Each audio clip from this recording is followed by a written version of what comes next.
লাগাতার বৃষ্টি এবং নদীর জলস্তর বেড়ে যাওয়ায় আবারও জলমগ্ন হয়ে পড়েছে ঘাটাল। গত ১.৫ মাসের মধ্যে এই নিয়ে চতুর্থবারের মতো বন্যার কবলে পড়েছে এখানকার মানুষ। এই কঠিন পরিস্থিতিতে বন্যা দুর্গতদের পাশে দাঁড়িয়েছে স্থানীয় প্রশাসন। আজ গড়প্রতাপনগরের জলমগ্ন এলাকায় দুর্গতদের মধ্যে খিচুড়ি বিতরণ করা হয়।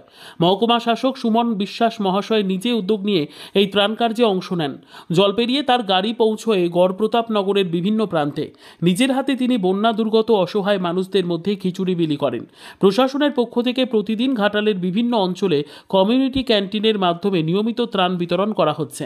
এই উদ্যোগে স্থানীয় মানুষেরা কিছুটা হলেও স্বস্তি পেয়েছেন। মহকুমা শাসকের এই মানবিক পদক্ষেপ প্রশংসিত হয়েছে। তিনি জানিয়েছেন, যতদিন না পরিস্থিতি স্বাভাবিক হচ্ছে ততদিন প্রশাসন দুর্গতদের পাশে থাকবে এবং খাদ্য সামগ্রী পৌঁছে দেবে।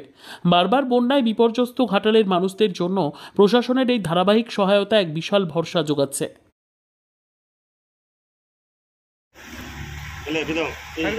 কমল